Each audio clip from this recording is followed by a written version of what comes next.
सतगुरुदेव जी की जय। बंदी छोड़ कबीर साहिब जी की जय। बंदी छोड़ गरीबदास जी महाराज जी की जय। स्वामी रामदेवानंद जी गुरु महाराज जी की जय। बंदी छोड़ सतगुरुदेव रामपाल जी महाराज जी की जय हो। सभी दर्शकों से हाथ जोड़ के प्रार्थना है कि हमारा वीडियो आपको अच्छा लगे, जानकारी अच्छी लगे तो हमारे चैनल को सब्सक्राइब अवश्य करें जी। आज हमारा जो मेनली वीडियो है वो केवल इसके ऊपर है कि हमारी जो पवित्र रामायण है, तो रामायण के अंदर आप जी को दिखाएंगे कि रामायण में केवल नाम के लिए बताया गया है कि नाम का स्मरण करना चाहिए। नाम के स्मरण से ही जीव का मोक्ष हो सकता है, और उसमें ऐसा कहीं नहीं लिखा कि राम सुमिरन करो। राम का अर्थ तो परमात्मा होता है। राम का अर्थ जितने भी जो धर्मगुरु हैं, ये मंडलेश्वर हैं, ये आचार्य हैं, ये कथावाचक हैं, तो ये सभी राम नाम भी जाप करने के लिए देते हैं। कोई सीताराम बोलता है, कोई राम राम, ऐसे भी देते हैं कुछ जो धर्मगुरु हैं। तो पवित्र रामायण के अंदर ऐसा कहीं पर भी नहीं लिखा कि आप राम राम जपो। राम का अर्थ सीधा परमात्मा है, यानी राम के नाम का स्मरण करना है। हमारी जो पवित्र रामायण है, आपको दिखाते हैं ये परमात्मा दया से। ये अपनी रामायण है, श्री रामचरितमानस। ये आप देख सकते हो, हनुमान प्रसाद पोद्दार टीकाकार। तो इसकी आप किसी भी चौपाई को देख लो, जैसे कहीं पर भी जैसे राम, एक तो इन्होंने क्या किया है कि जहां पर भी राम नाम आया है, राम, तो उसका इनने अर्थ किया है श्री रामचंद्र जी। आपको दिखाएंगे आगे। और दूसरा इन्होंने, जैसे ये देखो यहां पर ये उत्तरकांड की चौपाई है, कई जगह किया है ये तो पूरे रामायण के अंदर। जैसे ये चौपाई है कोई, ये ही तन राम भगत में पाई, ताते मोह ममता अधिकाई। तो इसका इनने अर्थ किया है, इसका अर्थ जो भी बनता हो, लेकिन अर्थ इनने किया है यहां पर राम का अर्थ कर दिया इनने श्री राम। श्री राम, तो राम का अर्थ श्री राम कैसे हो सकता है? वो तो राम ही रहेगा। परमात्मा भी बोल सकते हैं, भगवान बोल सकते हैं, लेकिन श्री राम नहीं बोल सकते। श्री राम लगाते ही व्यक्ति की बुद्धि जो है वो चली गई, जो अयोध्या के श्री रामचंद्र जी हैं, दशरथ के पुत्र। हालांकि इस रामायण के अंदर पूरा जो प्रसंग है वो श्री रामचंद्र जी के ऊपर ही ये पूरी रामायण बोली गई है, ये सत्य है। लेकिन ऐसा नहीं है, रामायण के अंदर कुछ अधिकांशतः जो ज्ञान दिया गया है वो परमात्मा के बारे में दिया गया है कि परमात्मा क्या क्या करता है, परमात्मा की नाम को जपने से लाभ होता है, राम का नाम जपना चाहिए, राम की भक्ति करना चाहिए। तो राम से अर्थ श्री रामचंद्र जी से नहीं है, यहां पे श्री राम से नहीं है, राम से अर्थ है परमात्मा का, यानी जो परमात्मा है। जैसे अब इसमें अपन देखते हैं आगे, जैसे आगे इस चौपाई में लिखा है, जैसे ये हमारे पास में एक और है छोटा गुटका, ये वाला श्री रामचरितमानस, सचित्र मूल मजला, गीता प्रेस गोरखपुर से प्रकाशित, ये वाली। अब इसके अंदर भी जैसे अपन जैसे यहां पर देख रहे हैं उत्तरकांड में, वही रामायण है रामचरितमानस। तो इसमें अपन देखते हैं तो यहां पर दिखा गया है कि महिमा, उत्तरकांड दोहा नंबर 90 की चौपाइयां हैं। महिमा नाम रूप गुणगाथा। अब इस चौपाई का अगर संत रामपाल जी महाराज के ज्ञान से जब समझ में आएगी इस रामायण में, क्योंकि रामायण के अंदर भी जो चौपाई दी गई हैं वो बहुत ही गूढ़ रहस्य है। और इस रामायण के अंदर ही तुलसीदास जी ने भी बालकांड के अंदर कई बार ये बोला है, बताया है खुद के जो वास्तव में जो कवि है उस कवि के द्वारा ही सच्चा ज्ञान दिया जा सकता है। उसका तो भाई वो आदि कवि है। उस प्रकरण को अपन ज़्यादा नहीं छेड़ेंगे, नहीं तो ये टॉपिक फिर अलग चेंज हो जाएगा। लेकिन कहने का मतलब ये है कि यहाँ पर ये लिखा है कि महिमा नाम रूप गुण गाथा। तो वो नाम कौन सा है और रूप, फिर जैसे नाम और रूप ये दोनों जो संत रामपाल जी महाराज के ज्ञान से परिचित हो जाएंगे वो इस चीज को समझ सकते हैं।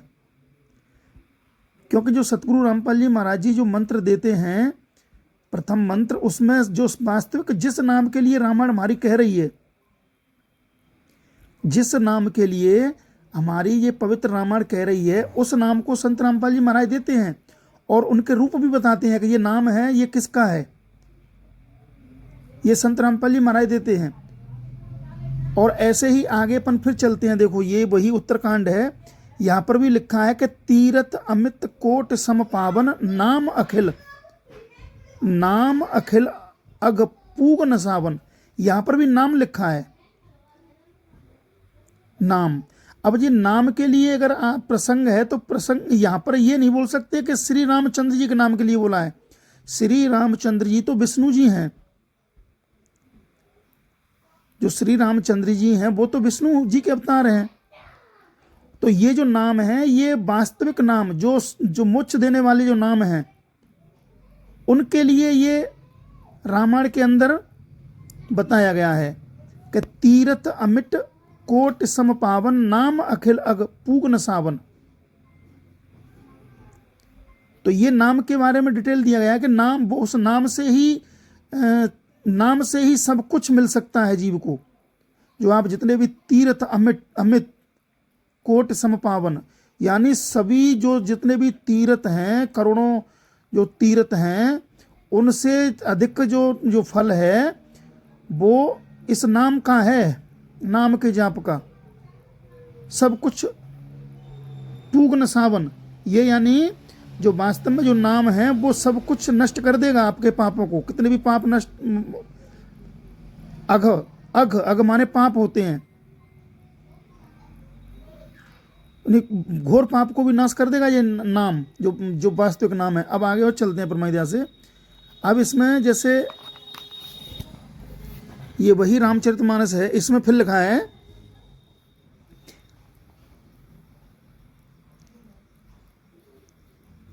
और फिर इसमें गुरु की भी महिमा बताई है। गुरु बिन भवनिध तरह न कोई, जो बिरंच शंकर यानी शंकर भगवान के समान भी अगर कोई है तो वह गुरु बिन भवनिध तरह न कोई, गुरु के बिना उसका उद्धार नहीं हो सकता, उसको मोक्ष नहीं मिल सकता। यानी गुरु बहुत जरूरी है, यह भी बताती है हमारी पवित्र रामायण। गुरु बिन भवनिध तरह न कोई, जो बिरंच शंकर सम होई। अपन और आगे चलते हैं परमात्मा से। इसमें आगे क्या बताया है, ये तो इसमें बहुत मतलब चौपाई है, इसके अंदर सब में बहुत अनमोल ज्ञान दे रखा है। अपन इसमें आगे भी चलते हैं कि जैसे यहां पर है, यानी इसमें नाम की महिमा बताई जा रही है कि अग जग जीव और नाग नर देवा नाथ सकल जगो काल कलेवा, यानी सभी ये काल भगवान का भोजन है। ये भी बता रही रामायण। जितने भी संसार के जीव हैं ये सभी काल भगवान के भोजन हैं। ये पवित्र रामायण की चौपाई बता रही है उत्तरकांड के अंदर। अब इसमें आगे चलते हैं अपन। इसमें राम, जो राम नाम है, ये कई चौपाई के अंदर राम कई बार, ये ही तन राम भगत में पाई,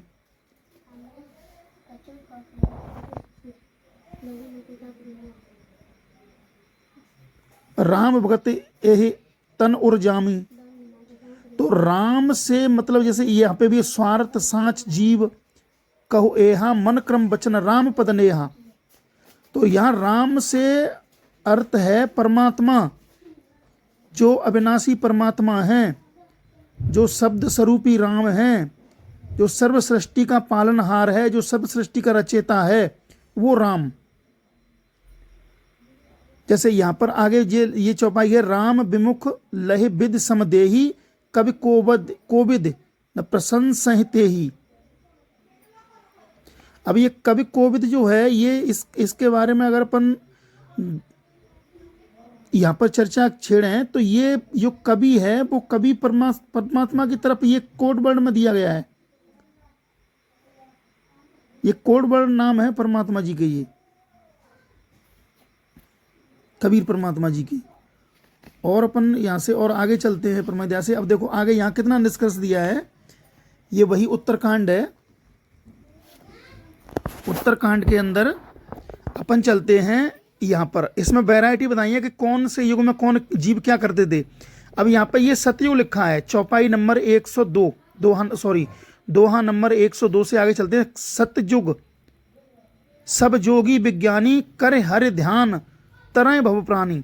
यानी सतयुग के अंदर जितने भी जो साधक थे वो सभी योग किया करते थे, ध्यान धरते थे बैठ करके। ये और त्रेता विविध यज्ञ नर करहीं और प्रभु समर्पित कर्म भवतरहीं। यानी त्रेता युग के अंदर बता दिया कि त्रेता युग के जितने भी प्राणी थे वे सभी यज्ञ नर कहीं यज्ञ किया करते थे। जैसे श्री रामचंद्र जी ने भी खुद की थी अश्वमेध यज्ञ, इस तरीके से बताइए यहाँ पे। अच्छा, इसमें एक चीज और है, जैसे ये बहुत से लोग कहते हैं कि भाई राम का नाम जैसे अभी देते हैं कुछ धर्मगुरु, कुछ हनुमान की भी इससे भक्ति के लिए बताते हैं। जैसे ये है बागेश्वर वाले धीरेन्द्र शास्त्री। तो जैसे यहाँ पे तो रामायण की चौपाई कह रही है कि सतयुग सब जोगी विज्ञानी करे हरि ध्यान तरह बहु प्राणी। ये बहुत ही समझने की विषय वाली बात है। जैसे अब ये पहले हमारी समझ में नहीं आती थी, लेकिन जब से अब सतगुरु रामपाल जी महाराज की दया हुई है तो ये समझ में आती है। जैसे इसमें लिखा है कि जो सतयुग के जो प्राणी थे, जीव थे, वो क्या करते थे, भक्ति किया करते थे। जोग माने भक्ति, कर हरि ध्यान। तो वो कौन से हरि का ध्यान धरते थे भाई? हरि माने परमात्मा, हरि माने भी परमात्मा कहो, भगवान कहो, खुदा कहो, गौड़ कहो। तो हरि ध्यान तरह बहु प्राणी। तो उस समय तो श्री रामचंद्र जी का जन्म भी नहीं हुआ था, तो भाई सतयुग में फिर कौन था? हरि। अर्थात उस समय भी ध्यान धना करते थे, परमात्मा की भक्ति किया करते थे। सच्चाई इसका ये अर्थ बनता है। अब जैसे आगे चलते हैं अपन इसमें, फिर ये द्वापुर ऐसे इसमें बता दिया। सतयुग के अंदर तो ध्यान धर के सभी बैठ करके हठयोग किया करते थे, ध्यान धरते थे, तपस्या करते थे। फिर त्रेता युग के अंदर ये लोग यज्ञ वगैरह करने लगे, यज्ञ। फिर द्वापर के अंदर रघुपति पद पूजा, रघुपति। अब जैसे द्वापर करे रघुपति पद पूजा, नर भव तरह उपाय न दूजा। यानी रामायण बता रही है कि इसमें द्वापर युग में रघुपति की पूजा करते थे। रघुपति से अब यहाँ पर अर्थ ये नहीं है कि श्री रामचंद्र जी की पूजा, क्योंकि रघु का अर्थ होता है पति माने स्वामी, रघु माने वास्तविक जो वेदों में रघु माना गया है, ये संस्कृत शब्द है। तो रघु का अर्थ होता है तेज, इसको फुर्तीला भी बोलते हैं, तेज। जैसे वेदों के अंदर लिखा है कि जो परमात्मा तेजोमय शरीर है उस परमेश्वर का। तो द्वापर युग में भी परमात्मा की पूजा करते थे।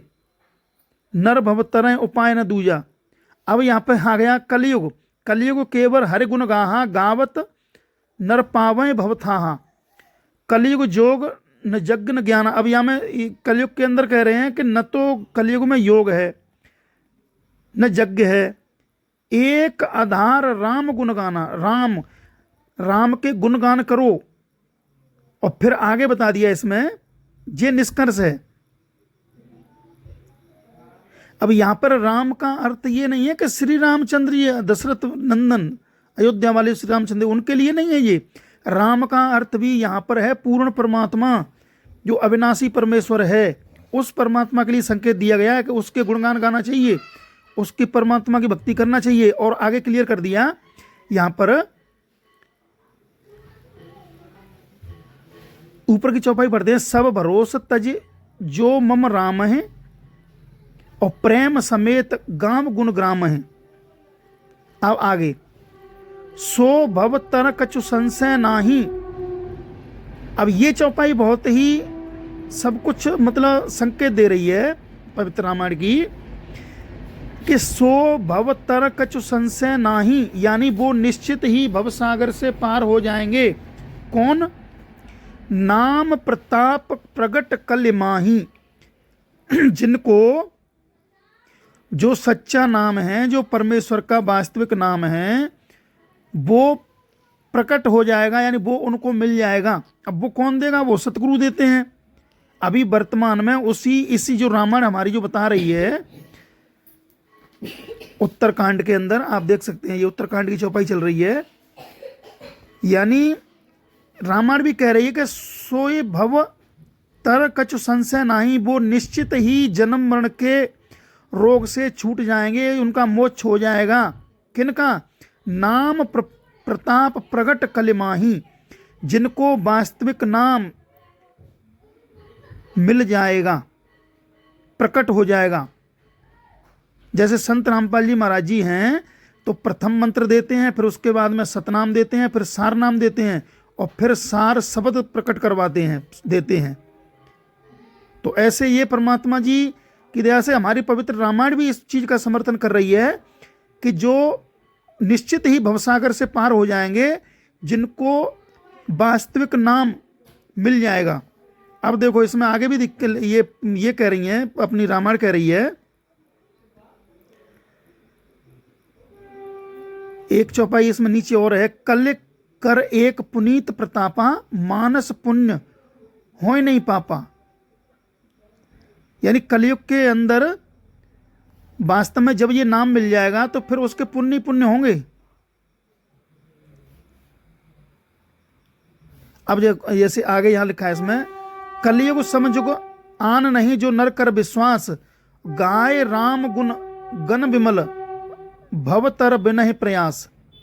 अब इसमें बताया गया है, ये तब की बात बताई गई है जब उसको वास्तव में सच्चे गुरु से वो वास्तविक नाम मिल जाएंगे। जैसे सतगुरु रामपाल जी महाराज जी जो नाम देते हैं, उसकी महिमा का वर्णन किया जा रहा है हमारी पवित्र रामायण के अंदर, कि फिर वो निश्चित ही कलयुग में जिनको विश्वास हो जाएगा उस वास्तविक भक्ति पर, उस वास्तविक नाम पर, उस सच्चे गुरु पर, तब फिर वो निश्चित ही इस भवसागर से पार हो जाएगा। ये हमारी रामायण भी इस चीज का समर्थन कर रही है। आगे चलते हैं परमात्मा से। वीडियो भी 18 मिनट का लगभग हो चुका है, तो आप सभी से हाथ जोड़ के प्रार्थना है कि आप ये जो हमारी पवित्र रामायण है, इसके अंदर भी बहुत अनमोल ज्ञान दे रखा है। अब इनमें अपन ज़्यादा लंबे समय तक अगर वीडियो बनाते तो बहुत लंबे हो जाते हैं, तो आप सभी दर्शकों से हाथ जोड़ के प्रार्थना है, आगे फिर इसमें से दिखाएंगे सतगुरुदेव जी की दया से कि हमारी पवित्र रामायण भी वास्तव में जो सच्चा नाम है, जो सच्चा सही नाम है, उसके लिए हमारी रामायण के अंदर भी नाम पर जोर दिया गया है। नाम पर जोर दिया गया है कि नाम से ही जीव का कल्याण होगा। कहने का तात्पर्य ये है। तो अगर आप जी को हमारा ये वीडियो पसंद आया हो तो आप जी इसको लाइक शेयर करें। अभी के लिए इतना, आगे परमात्मा की दया से फिर कोशिश करेंगे और आगे बताने की। बंदी छोड़ सतगुरुदेव रामपाल जी भगवान जी की जय हो। जय हो बंदी छोड़ की सत साहेब। और आप जी से प्रार्थना है कि आप अधिक जानकारी के लिए ये पवित्र पुस्तक है संत रामपाल जी महाराज की,